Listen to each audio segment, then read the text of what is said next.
ওনারা জানেন যে আমার এই হাতে জাদু আছে, ফ্যাশনের জাদু। আর সেই জাদু দেখে তো অনেক ক্লায়েন্ট জেগে উঠেছে। আপনি এসব নিয়ে ভাববেন। ওনারা আসছেন, হ্যাঁ, আর এই বললেন না যে অনেক টাকার টার্নওভার হচ্ছে।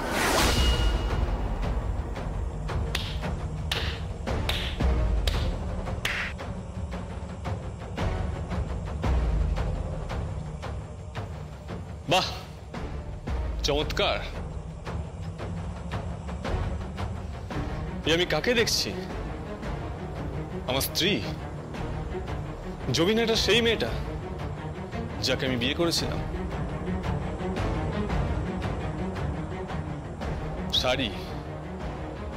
শাড়ি মুখার্জি এখন সাইন করছে। সে এখন ব্রেকফাস্টে ফ্রুট জুস আর স্যান্ডউইচ চাইছে।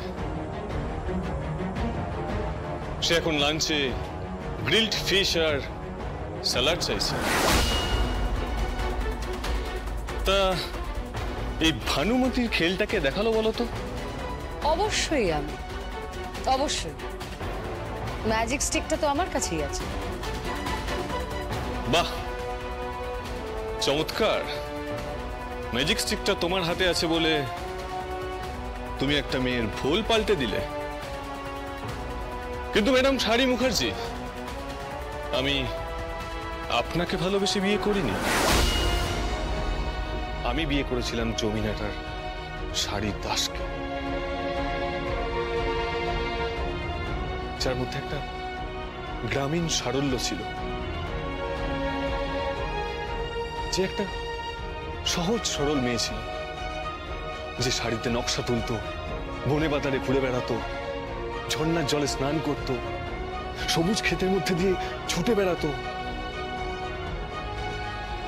কোথায় গেল সেই মেয়েটা? সেই মেয়েটা মরে গেছে।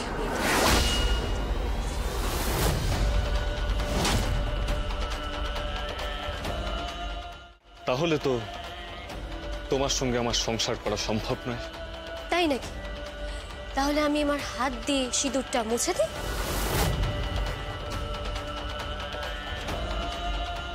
তুমি যদি ওদের কথা মতো চলতে থাকো, তাহলে মুছে ফেলো সিঁদুরটা, খুলে ফেলো শাখা পলা। কাকে বলছিস তুই? সিঁদুর শাখা পলা পড়েছে কোথায়? সঞ্জয় দা,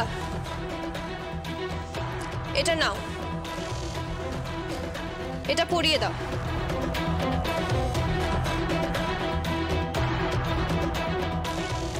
এসব আধুনিক পোশাক ছাড় দিদি। সিঁথিতে সিঁদুর পর, শাখা পলা পর। আমাদের